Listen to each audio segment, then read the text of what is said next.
ซุปกินแซ่บเลยสบายดีพี่น้อง FC ทุกคนมื้อนี้บ่าวหวังพาพี่น้องมาเที่ยวลองแจ้งหาเมืองป่าไซนะพี่น้องเด้อทางข้างจะเป็นดอกบานพี่น้องเอ้ยดอกบานเป็นดอกไม้ธรรมชาติที่สามารถเอามาปรุงแต่งเป็นอาหารได้แซ่บๆเลยพี่น้องเด้อดอก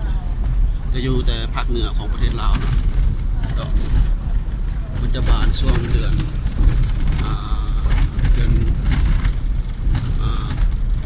2 หาเดือน 4เนาะเดือน 2 หาเดือน 4นี่เป็นเส้นทางหลวงA5 พี่น้อย A5 เชื่อมต่อระหว่างเสียงขวางลองแจ้งแล้วก็ออกไปลองซานนะครับผมเป็นถนนดินแดงนะพี่น้องนะถนนดินแดงธรรมศาสตร์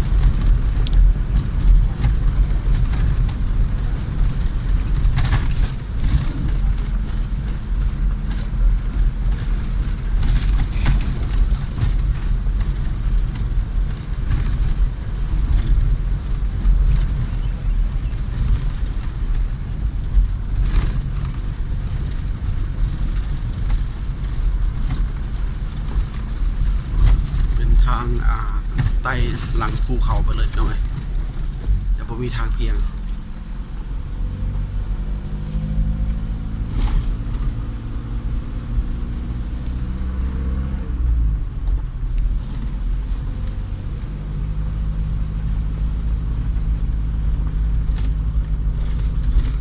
แถวนี้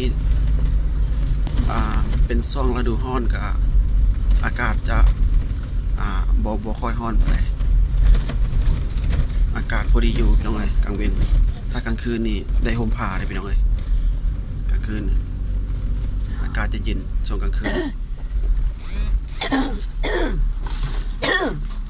ขอบใจเด้อพี่น้องเด้อเข้ามาส่ง